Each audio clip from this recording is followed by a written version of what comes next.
Welcome ਹੈ ਜੀ ਤੁਹਾਡਾ ਅੱਜ ਦੀ SST ਕਲਾਸ ਦੇ ਵਿੱਚ ਨਵਾਂ ਟੌਪਿਕ ਲੈ ਕੇ ਅਸੀਂ ਆਏ ਹਾਂ। ਅੱਜ ਨਵਾਂ ਟੌਪਿਕ ਐਗਰੀਕਲਚਰ 'ਤੇ ਹੈ। ਚਲੋ ਐਗਰੀਕਲਚਰ ਦਾ ਟੌਪਿਕ ਅੱਜ ਸ਼ੁਰੂ ਕਰਦੇ ਹਾਂ। ਐਗਰੀਕਲਚਰ ਬਾਰੇ ਥੋੜ੍ਹੀ ਜਿਹੀ ਜਾਣਕਾਰੀ ਦਿੰਦੇ ਹਾਂ ਕਿ ਐਗਰੀਕਲਚਰ ਕੋਈ ਅੱਜ ਦਾ ਜਿਹੜਾ ਸ਼ੁਰੂ ਹੋਣ ਦਾ ਇਹਦਾ ਪੁਰਾਣਾ ਇਤਿਹਾਸ ਹੈ। ਜਦੋਂ ਤੋਂ ਉਤਪਤੀ ਹੋਈ ਹੈ, ਚਾਹੇ ਉਦੋਂ ਕੁਦਰਤੀ ਤੌਰ 'ਤੇ ਸੀ ਜਾਂ ਕਿਵੇਂ ਸੀ, ਐਗਰੀਕਲਚਰ ਦੀ ਸ਼ੁਰੂਆਤ ਕਾਫੀ ਪੁਰਾਣੀ ਹੋਈ ਸੀ। ਉਹਦੇ ਤਰੀਕੇ ਬਦਲੇ ਆ, ਉਦੋਂ ਕਿਵੇਂ ਸੀ ਹੁਣ ਕਿਵੇਂ ਸੀ ਉਹ ਅਲੱਗ ਗੱਲ ਹੈ। ਪਰ ਐਗਰੀਕਲਚਰ ਜਿਹੜੀ ਆ ਪੁਰਾਣੇ ਟਾਈਮ ਤੋਂ ਹੀ ਬੰਦੇ ਦੁਆਰਾ ਜਿਹੜਾ ਹੈ ਉਹ ਕੀਤੀ ਜਾ ਰਹੀ ਹੈ।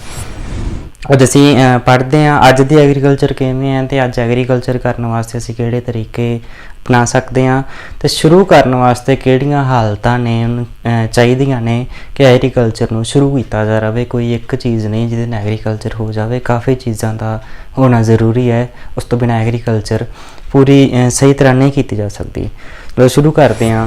ਪਹਿਲਾ ਹੈਗਾ ਕਲਾਈਮੇਟ ਮਤਲਬ ਕਿ ਜਿੱਥੇ ਖੇਤੀਬਾੜੀ ਕੀਤੀ ਜਾ ਰਹੀ ਹੈ ਉੱਥੋਂ ਦਾ ਜਿਹੜਾ ਮੌਸਮ ਹੈ, ਉੱਥੋਂ ਦਾ ਜਲਵਾਯੂ ਜਿਹੜੀ ਹੈ ਉਹ ਕਿਵੇਂ ਦੀ ਹੈ, ਕਿ ਉੱਥੇ ਉਹ ਜਿਹੜੀ ਅਸੀਂ ਫਸਲ ਉਗਾਉਣੀ ਹੈ, ਖੇਤੀ ਕਰਨੀ ਹੈ, ਕਿ ਉਹ ਹੋ ਜਾਵੇਗੀ, ਕਿ ਉਹ ਵਧੀਆ ਹੋਵੇਗੀ, ਝਾੜ ਕਿਵੇਂ ਦਾ ਹੋਵੇਗਾ, ਕਿ ਕੋਈ ਉਹਦੇ 'ਤੇ ਅਸਰ ਤਾਂ ਨਹੀਂ ਹੋਊਗਾ, ਉੱਗਣ 'ਚ ਕੋਈ ਮੁਸ਼ਕਿਲ ਤਾਂ ਨਾ ਆਵੇਗੀ। ਇਹ ਚੀਜ਼ ਜਿਹੜੀ ਹੈ ਖੇਤੀਬਾੜੀ ਕਰਨ 'ਚ ਪ੍ਰਭਾਵ ਪਾਉਂਦੀ ਹੈ ਅਤੇ ਜਿਹੜੀ ਬੜੀ ਜ਼ਰੂਰੀ ਹੈ। ਦੂਜੇ ਨੰਬਰ 'ਤੇ ਰਿਲੀਫ ਆਉਂਦਾ ਹੈ ਕਿ ਉੱਥੋਂ ਦਾ ਧਰਾਤਲ ਕਿਵੇਂ ਦਾ ਹੈ, ਕਿ ਉਹ ਫਸਲ ਉਗਾਉਣ ਵਾਸਤੇ ਜੋ ਖੇਤੀ ਕਰਨੀ ਉਹਦੇ ਵਾਸਤੇ ਅਨੁਕੂਲ ਹੈਗਾ ਏ ਜਾਂ ਨਹੀਂ ਹੈਗਾ, ਉਹ ਕਿਵੇਂ ਦਾ ਹੈ। ਉੱਥੋਂ ਦਾ ਰਿਲੀਫ, ਉੱਥੋਂ ਦੀ ਜਿਹੜੀ ਇਹ ਭੌਤਿਕ ਚੀਜ਼ ਹੈ ਜਿਹੜੀ ਉਹ ਵਧੀਆ ਹੈਗੀ ਹੈ, ਇੱਥੋਂ ਵਾਸਤੇ ਖੇਤੀ ਅਸੀਂ ਕਰ ਸਕਦੇ ਹਾਂ ਜਾਂ ਨਹੀਂ, ਉਹ ਦੇਖ ਕੇ ਖੇਤੀਬਾੜੀ ਸ਼ੁਰੂ ਕੀਤੀ ਜਾਂਦੀ ਹੈ।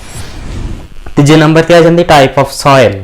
ਅਸੀਂ ਸੋਇਲ ਦੀ ਗੱਲ ਪਹਿਲਾਂ ਇੱਕ ਵਾਰ ਕਲਾਸ ਕੀਤੀ ਸੀ ਵੀਡੀਓ 'ਚ ਕਿ ਸੋਇਲ ਦਾ ਟਾਈਪ ਜਿਹੜਾ ਕੋਈ ਇੱਕ ਤਰ੍ਹਾਂ ਦਾ ਨਹੀਂ ਹੈ। ਡੈਜ਼ਰਟ ਸੋਇਲ ਹੈ, ਮਾਊਂਟੇਨ ਹੈ, ਅਲੂਵੀਅਲ ਹੈ, ਲੈਟਰਾਈਟ ਹੈ, ਰੈੱਡ ਹੈ, ਬਲੈਕ ਹੈ, ਅਤੇ ਹਰ ਕਿਸਮ ਦੀ ਜਿਹੜੀ ਅਲੱਗ ਜਿਹੜੀ ਫਸਲ ਹੁੰਦੀ ਹੈ। ਡੈਜ਼ਰਟ ਦੇ ਵਿੱਚ ਅਲੂਵੀਅਲ ਦੀ ਫਸਲ ਉਗਾਉਣੀ ਮੁਸ਼ਕਿਲ ਹੈ, ਤਾਂ ਉੱਥੋਂ ਦੀ ਜਿਹੜੀ ਇੱਥੇ ਦੂਜੀ ਮਿੱਟੀ 'ਚ ਉਗਾਉਣੀ ਔਖੀ ਹੁੰਦੀ ਹੈ। ਕੋਈ ਹਰ ਮਿੱਟੀ ਦੇ ਵਿੱਚ ਅਲੱਗ ਫਸਲਾਂ ਉਗਾਈਆਂ ਜਾਂਦੀਆਂ ਨੇ, ਉਹ ਜ਼ਿਆਦਾ ਹੁੰਦੀਆਂ ਨੇ, ਥੋੜ੍ਹੀਆਂ ਹੋ ਜਾਣ ਉਹ ਅਲੱਗ ਗੱਲ ਹੈ। ਇਸ ਕਰਕੇ ਮਿੱਟੀ ਦਾ ਟਾਈਪ ਜਿਹੜਾ ਹੈ ਉਹ ਦੇਖਿਆ ਜਾਂਦਾ ਹੈ ਕਿ ਉਹ ਕਿਸ ਤਰ੍ਹਾਂ ਦੀ ਮਿੱਟੀ ਹੈ, ਉੱਥੇ ਕਿਸ ਤਰ੍ਹਾਂ ਦੀ ਖੇਤੀ ਹੋ ਸਕਦੀ ਹੈ, ਉਹੀ ਫਸਲ ਉਗਾਈ ਜਾਂਦੀ। ਉਸ ਤੋਂ ਅਗਲਾ ਹੈਗਾ ਇਰੀਗੇਸ਼ਨ ਫੈਸਿਲਿਟੀਜ਼। ਇਰੀਗੇਸ਼ਨ ਤੋਂ ਜੇ ਕਿਹਾ ਜਾਵੇ ਕਿ ਬੜਾ ਜ਼ਰੂਰੀ ਸਭ ਤੋਂ ਕਹਿ ਸਕਦੇ ਹਾਂ। ਸ਼ੁਰੂ 'ਚ ਇਰੀਗੇਸ਼ਨ ਦਾ ਕੀ ਸੀ, ਉਦੋਂ ਕੋਈ ਇਰੀਗੇਸ਼ਨ ਖੁਦ ਨਹੀਂ ਸੀ ਕੀਤੀ ਜਾਂਦੀ। ਬਾਰਿਸ਼ ਹੁੰਦੀ ਸੀ ਜਾਂ ਹੜ੍ਹ ਆਉਂਦਾ ਸੀ ਅਤੇ ਜਦੋਂ ਉਹ ਥੋੜ੍ਹਾ ਸੁੱਕਦਾ ਸੀ ਤਾਂ ਉਹਦੇ 'ਚ ਖੇਤੀ ਕਰ ਲਈ ਜਾਂਦੀ ਸੀ। ਪਰ ਅੱਜ ਕੱਲ੍ਹ ਇਰੀਗੇਸ਼ਨ ਦੇ ਤਰੀਕੇ ਵੀ ਬਦਲ ਗਏ ਨੇ। ਸਿੰਚਾਈ ਤੋਂ ਬਿਨਾਂ ਖੇਤੀਬਾੜੀ ਕਰਨਾ ਅਸੰਭਵ ਹੈ। ਸਿੰਚਾਈ ਨਹੀਂ ਹੋਵੇਗੀ ਤਾਂ ਖੇਤੀਬਾੜੀ ਕਦੇ ਵੀ ਨਹੀਂ ਹੋ ਸਕਦੀ। ਬਾਰਿਸ਼ ਰੋਜ਼ ਨਹੀਂ ਹੁੰਦੀ, ਕਦੇ ਹੁੰਦੀ ਹੈ। ਬਾਰਿਸ਼ ਤੋਂ ਬਿਨਾਂ ਵੀ ਸਾਨੂੰ ਕਈ ਤਰੀਕੇ ਅਪਣਾਉਣੇ ਪੈਂਦੇ ਨੇ ਜਿਹਦੇ ਨਾਲ ਅਸੀਂ ਫਸਲਾਂ ਦੀ ਸਿੰਚਾਈ ਕਰ ਸਕੀਏ। ਅਗਲਾ ਹੈਗਾ ਮੈਥਡਸ ਆਫ ਐਗਰੀਕਲਚਰ। ਹੁਣ ਮੈਥਡਸ ਕੀ ਨੇ ਐਗਰੀਕਲਚਰ ਦੇ? ਮੈਥਡ ਮੈਂ ਪਹਿਲਾਂ ਗੱਲ ਕੀਤੀ ਸੀ, ਚੇਂਜ ਹੁੰਦੇ ਆਏ ਨੇ। ਸ਼ੁਰੂ 'ਚ ਹੋਰ ਸੀ, ਅੱਜ ਹੋਰ ਨੇ, ਹੌਲੀ ਹੌਲੀ ਚੇਂਜ ਹੋ ਰਹੇ ਨੇ। ਸਾਡੇ ਕੋਲ ਮੈਥਡ ਕੀ ਨੇ? ਸਾਨੂੰ ਤਰੀਕਾ ਹੋਣਾ ਚਾਹੀਦਾ, ਅਸੀਂ ਕਿਵੇਂ ਖੇਤੀਬਾੜੀ ਕਰ ਸਕਦੇ ਹਾਂ। ਜ਼ਮੀਨ ਘੱਟ ਹੈ ਤਾਂ ਅਸੀਂ ਉਹਦੇ 'ਚੋਂ ਕਿਵੇਂ ਖੇਤੀਬਾੜੀ ਕਰਨੀ ਹੈ, ਵੱਧ ਹੈ ਤਾਂ ਕਿਵੇਂ ਕਰਨੀ ਹੈ। Market facility. ਹੁਣ ਅਸੀਂ ਫਸਲ ਉਹੀ ਬੀਜਦੇ ਹਾਂ ਜਿਹਦੀ ਮਾਰਕੀਟ ਹੈ, ਕਿਉਂਕਿ ਸਾਨੂੰ ਲੋੜ ਹੈ, ਅਸੀਂ ਆਪਣੀ ਲੋੜ ਵਾਸਤੇ ਫਸਲ ਬੀਜਦੇ ਹਾਂ, ਤਾਂ ਉਹਦੀ ਮਾਰਕੀਟ ਵੀ ਹੋਣੀ ਚਾਹੀਦੀ ਹੈ ਕਿ ਮਾਰਕੀਟ ਸਾਨੂੰ ਚੰਗਾ ਰੇਟ ਮਿਲ ਸਕੇ। ਉਹਦੀ ਮਾਰਕੀਟ ਹੋਣਾ ਜ਼ਰੂਰੀ ਹੈ, ਉਹਦੀ ਮੰਗ ਹੋਣੀ ਚਾਹੀਦੀ ਹੈ। ਜੇਕਰ ਮਾਰਕੀਟ ਨਹੀਂ ਹੈਗੀ ਤਾਂ ਉਵੇਂ ਹੀ ਘਰੇ ਹੀ ਪਈ ਰਹਿ ਜਾਵੇਗੀ, ਉਹਦਾ ਕੋਈ ਵੀ ਰੇਟ ਕੋਈ ਮੁੱਲ ਨਹੀਂ ਲੱਗੂਗਾ ਤਾਂ ਖਰਾਬ ਹੋ ਜਾਏਗੀ। Means of transport and bank facilities. Means of transport ਹੈ। ਹੁਣ ਫਸਲ ਜਿਹੜੀ ਕੱਟੀ ਗਈ ਹੈ, ਚਾਹੇ ਥੋੜ੍ਹੀ ਜ਼ਮੀਨ ਹੈ ਜਾਂ ਜ਼ਿਆਦਾ ਹੈ, ਤਾਂ ਉਹਦੇ ਵਾਸਤੇ ਟਰਾਂਸਪੋਰਟ ਹੋਣੀ ਜ਼ਰੂਰੀ ਹੈ। ਆਪਣੀ ਨਹੀਂ ਹੈ ਤਾਂ ਅਸੀਂ ਕਿਰਾਏ 'ਤੇ ਜਾਂ ਕਿਵੇਂ ਵੀ ਕਰਕੇ ਉਹ ਕਰਦੇ ਹਾਂ। ਪਰ ਅੱਜ ਕੱਲ੍ਹ ਦੇ ਜ਼ਮਾਨੇ 'ਚ ਜ਼ਿਆਦਾ ਫਸਲ ਹੋਣ ਕਰਕੇ ਝਾੜ ਵੱਧ ਜਾਂ ਜਿਵੇਂ ਵੀ ਅਸੀਂ ਕਰਨਾ ਹੈ ਉਹਨੂੰ ਇੱਕ ਜਗ੍ਹਾ ਤੋਂ ਦੂਜੀ ਜਗ੍ਹਾ ਲੈ ਕੇ ਜਾਣ ਲਈ ਟਰਾਂਸਪੋਰਟ ਵਧੀਆ ਤਰੀਕੇ ਦੀ ਹੋਣਾ ਜ਼ਰੂਰੀ ਹੈ। ਅਤੇ ਨਾਲ ਬੈਂਕ ਦੀ ਜਿਹੜੀ ਫੈਸਿਲਿਟੀ ਉਹ ਹੋਣੀ ਚਾਹੀਦੀ ਹੈ। ਪੈਸੇ ਦਾ ਲੈਣ ਦੇਣ, ਅਸੀਂ ਲੈਣਾ ਹੈ, ਦੇਣਾ ਹੈ, ਜਾਂ ਅਸੀਂ ਆਪਣੀ ਫਸਲ ਦਾ ਮੁੱਲ ਲਗਵਾਉਣਾ, ਇਹਦੇ ਵਾਸਤੇ ਬੈਂਕ ਫੈਸਿਲਿਟੀ ਹੋਣੀ ਚਾਹੀਦੀ ਹੈ। ਅਤੇ ਸਾਰੀਆਂ ਚੀਜ਼ਾਂ ਜਿਹੜੀਆਂ ਨੇ ਖੇਤੀਬਾੜੀ ਕਰਨ ਦੇ ਲਈ ਜ਼ਰੂਰੀ ਨੇ। ਇਹਨਾਂ ਤੋਂ ਬਿਨਾਂ ਖੇਤੀਬਾੜੀ ਜਿਹੜੀ ਉਹ ਸਹੀ ਤਰ੍ਹਾਂ ਨਹੀਂ ਹੋ ਸਕਦੀ। ਅਗਲੇ ਟੌਪਿਕ 'ਚ ਆਪਾਂ ਅੱਜ ਦੇ 'ਚ ਟਾਈਪਸ ਆਫ ਐਗਰੀਕਲਚਰ ਕਰਾਂਗੇ ਅਤੇ ਕਿਹੜੀਆਂ ਮੇਜਰ ਕ੍ਰੌਪਸ ਹੁੰਦੀਆਂ ਨੇ, ਮੇਨ ਜਾਣਕਾਰੀ ਆਪਾਂ ਇਹਦੇ ਬਾਰੇ ਦੇਖਾਂਗੇ। ਕਿੰਨੇ ਟਾਈਪ ਦੀ ਖੇਤੀਬਾੜੀ ਹੁੰਦੀ ਹੈ ਅਤੇ ਕੀ ਬੀਜਿਆ ਜਾਂਦਾ ਹੈ। ਪਹਿਲਾਂ ਆਪਾਂ ਟਾਈਪਸ ਕਰਦੇ ਹਾਂ, ਐਗਰੀਕਲਚਰ ਟਾਈਪਸ। ਨੰਬਰ 1 ਹੈਗਾ ਪਰਮਾਨੈਂਟ ਐਗਰੀਕਲਚਰ। ਪਰਮਾਨੈਂਟ ਐਗਰੀਕਲਚਰ ਨਾਂ ਤੋਂ ਹੀ ਪਤਾ ਲੱਗਦਾ ਕਿ ਪਰਮਾਨੈਂਟ ਆ, ਜਿਵੇਂ ਦੀ ਐਗਰੀਕਲਚਰ ਅਸੀਂ ਦੇਖਦੇ ਹਾਂ ਹੋਰ ਅਸੀਂ ਤਰੀਕੇ ਸਾਡੇ ਨਹੀਂ ਯੂਜ਼ ਕੀਤੇ ਜਾਂਦੇ, ਪਰ ਪਰਮਾਨੈਂਟ ਐਗਰੀਕਲਚਰ ਹੀ ਅਸੀਂ ਖੁਦ ਵੀ ਕਰਦੇ ਹਾਂ, ਅਸੀਂ ਦੇਖਦੇ ਹਾਂ ਹਰ ਜਗ੍ਹਾ ਤੇ ਇਹੀ ਹੁੰਦੀ ਹੈ। ਮਤਲਬ ਇੱਕ ਜਗ੍ਹਾ ਤੇ ਹੀ ਖੇਤੀ ਲੰਬੇ ਸਮੇਂ ਤੋਂ ਕੀਤੀ ਜਾ ਰਹੀ ਹੈ ਤੇ ਉੱਥੇ ਹੀ ਉਸ ਨੂੰ ਖਾਦਾਂ ਦਵਾਈਆਂ ਜੋ ਵੀ ਪਾ ਕੇ ਉਪਜਾਊ ਬਣਾਇਆ ਜਾਂਦਾ ਤੇ ਫਸਲ ਲਈ ਜਾਂਦੀ ਹੈ। ਦੂਜੇ ਨੰਬਰ ਤੇ ਆਉਂਦੀ ਹੈ ਸ਼ਿਫਟਿੰਗ ਐਗਰੀਕਲਚਰ। ਪਹਿਲੀ ਪਰਮਾਨੈਂਟ ਸੀ ਤੇ ਸ਼ਿਫਟਿੰਗ ਹੈ, ਦੋਨੋਂ ਹੀ ਆਪੋਜ਼ਿਟ ਕਹਿ ਸਕਦੇ ਹਾਂ। ਪਹਿਲੀ ਪਰਮਾਨੈਂਟ ਸੀ, ਇਹ ਸ਼ਿਫਟਿੰਗ ਹੈ। ਸ਼ਿਫਟਿੰਗ ਦੇ ਵਿੱਚ ਇਹ ਹੁੰਦਾ ਹੈ ਕਿ ਵੱਡੇ ਜਿਹੜੇ ਫਾਰਮ ਨਹੀਂ ਹੁੰਦੇ, ਜ਼ਿਆਦਾ ਜ਼ਮੀਨ ਨਹੀਂ ਹੁੰਦੀ, ਇਹਦੇ ਵਿੱਚ ਪਹਾੜੀ ਏਰੀਆ ਜਾਂ ਜੰਗਲਾਂ ਦੇ ਵਿੱਚ ਜਿਹੜੇ ਟ੍ਰਾਈਬਸ ਹੁੰਦੇ ਆ, ਕਬੀਲੇ, ਉਹ ਜੰਗਲਾਂ ਨੂੰ ਸਾਫ਼ ਕਰਕੇ ਜਾਂ ਜਿੱਥੇ ਵੀ ਜਗ੍ਹਾ ਬਣਾ ਕੇ ਉੱਥੋਂ ਇੱਕ ਸਾਲ ਫਸਲ ਲੈਂਦੇ, ਅਗਲੇ ਸਾਲ ਜੇ ਉਪਜਾਊ ਨਹੀਂ ਰਹਿੰਦੀ ਤਾਂ ਉਹਨੂੰ ਛੱਡ ਕੇ ਦੂਜੀ ਜਗ੍ਹਾ ਸ਼ਿਫਟ ਹੋ ਜਾਂਦੇ ਨੇ। ਇਸ ਕਰਕੇ ਇਹਨੂੰ ਸ਼ਿਫਟਿੰਗ ਐਗਰੀਕਲਚਰ ਕਿਹਾ ਜਾਂਦਾ ਹੈ। ਉਹਨਾਂ ਦੀ ਕੋਈ ਪੱਕੀ ਜ਼ਮੀਨ ਨਹੀਂ ਹੁੰਦੀ, ਉਹ ਦੂਜੀ ਜਗ੍ਹਾ ਸ਼ਿਫਟ ਹੋ ਕੇ ਐਗਰੀਕਲਚਰ ਕਰਦੇ। ਤੀਜੇ ਨੰਬਰ ਤੇ ਡਰਾਈ ਫਾਰਮਿੰਗ ਹੈ। ਡਰਾਈ ਫਾਰਮਿੰਗ ਨਾਂ ਤੋਂ ਹੀ ਪਤਾ ਹੈ ਕਿ ਉਹ ਜਗ੍ਹਾ ਜਿੱਥੇ ਪਾਣੀ ਦੀ ਘਾਟ ਹੈ, ਡਰਾਈ ਹੈ, ਸੁੱਕਾ ਏਰੀਆ ਹੈ, ਫਿਰ ਉੱਥੋਂ ਦੇ ਹਿਸਾਬ ਨਾਲ ਹੀ ਉਹ ਫਸਲਾਂ, ਜਿਵੇਂ ਸੋਇਲ ਦੀ ਗੱਲ ਕੀਤੀ ਸੀ, ਡੈਜ਼ਰਟ ਸੋਇਲ ਹੈ ਜਿੱਥੇ ਥੋੜਾ ਖੁਸ਼ਕ ਏਰੀਆ ਹੈ, ਉੱਥੇ ਉਹੀ ਦਾਲਾਂ, ਛੋਲੇ ਜਾਂ ਬਾਜਰਾ ਵਗੈਰਾ ਜਿਹੜਾ ਹੈ ਉਹ ਉਗਾਇਆ ਜਾਂਦਾ ਹੈ। ਤੇ ਡਰਾਈ ਫਾਰਮਿੰਗ ਉੱਥੇ ਇਹ ਫਸਲਾਂ ਉਗਾਈਆਂ ਜਾਂਦੀਆਂ। ਉਹਦੇ ਨਾਲ ਹੀ ਵੈਟ ਫਾਰਮਿੰਗ। ਹੁਣ ਡਰਾਈ ਹੈ ਤਾਂ ਵੈਟ ਫਾਰਮਿੰਗ ਉਹ ਹੈ ਜਿੱਥੇ ਨਮੀ ਵਾਲਾ ਏਰੀਆ, ਜ਼ਿਆਦਾ ਬਾਰਿਸ਼ ਹੁੰਦੀ ਹੈ, ਜਿਵੇਂ ਕੋਸਟਲ ਏਰੀਆ ਨੇ, ਉੜੀਸਾ ਦਾ, ਵੈਸਟ ਬੰਗਾਲ ਦਾ ਏਰੀਆ ਹੈ, ਉੱਥੇ ਬਾਰਿਸ਼ ਜ਼ਿਆਦਾ ਹੋਣ ਕਰਕੇ ਏਰੀਆ ਜਿਹੜਾ ਹੈ ਉਹ ਨਮੀ ਵਾਲਾ ਹੈ, ਤਾਂ ਉੱਥੇ ਜਿਵੇਂ ਝੋਨੇ ਦੀ ਖੇਤੀ ਜ਼ਿਆਦਾ ਕੀਤੀ ਜਾਂਦੀ, ਉਹ ਵਾਲੀਆਂ ਫਸਲਾਂ ਜਿਨ੍ਹਾਂ ਨੂੰ ਜ਼ਿਆਦਾ ਪਾਣੀ ਚਾਹੀਦਾ। Intensive farming. ਇੰਟੈਂਸਿਵ ਫਾਰਮਿੰਗ ਉਹ ਹੁੰਦੀ ਹੈ ਜਿਹਦੇ ਵਿੱਚ ਜ਼ਮੀਨ ਜ਼ਿਆਦਾ ਲੰਬੀ ਚੌੜੀ ਨਹੀਂ, ਘੱਟ ਹੈ, ਪਰ ਉਨੀ ਜ਼ਮੀਨ 'ਚ ਹੀ ਕਾਫੀ ਖਾਦਾਂ, ਦਵਾਈਆਂ, ਜੋ ਕੁਛ ਵੀ ਚਾਹੀਦਾ ਉਹ ਪਾ ਕੇ ਉਹਨੇ ਵਿੱਚੋਂ ਹੀ ਕਾਫੀ ਜ਼ਿਆਦਾ ਝਾੜ ਪ੍ਰਾਪਤ ਕੀਤਾ ਜਾਂਦਾ ਹੈ।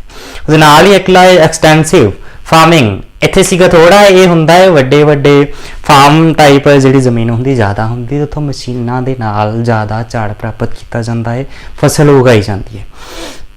ਅਗਲਾ ਹੈਗਾ ਮਿਕਸਡ ਫਾਰਮਿੰਗ। ਮਿਕਸਡ ਦੇ ਨਾਂ ਤੋਂ ਹੀ ਪਤਾ ਹੈ ਕਿ ਮਿਕਸ ਦੇ ਵਿੱਚ ਇਹਦੇ ਨਾਲ ਜਿਹੜਾ ਇਹ ਬੀਜ਼ ਹੁੰਦੀਆਂ, ਹਨੀ ਬੀਜ਼ ਹੁੰਦੀਆਂ ਹੈ, ਮਧੂ ਮੱਖੀਆਂ, ਉਹਨਾਂ ਦਾ ਸ਼ਹਿਦ ਬਣਾਉਣ ਦਾ ਵੀ ਕੰਮ ਕੀਤਾ ਜਾਂਦਾ ਹੈ। ਨਾਲ ਮੱਛੀਆਂ ਵਾਲਾ ਤੇ ਜਾਂ ਕੈਟਲ ਜਿਹੜਾ ਅਸੀਂ ਪਸ਼ੂ ਪਾਲਣ ਦਾ ਉਹ ਵੀ ਕੰਮ ਇਹਦੇ ਨਾਲ ਕੀਤਾ ਜਾਂਦਾ ਹੈ। ਉਹ ਵੀ ਅੱਜ ਕੱਲ੍ਹ ਦੇ ਜ਼ਮਾਨੇ 'ਚ ਐਗਰੀਕਲਚਰ ਦੇ ਵਿੱਚ ਹੀ ਗਿਣਿਆ ਜਾਂਦਾ, ਇਸ ਕਰਕੇ ਇਹਨੂੰ ਮਿਕਸਡ ਫਾਰਮਿੰਗ ਕਿਹਾ ਜਾਂਦਾ।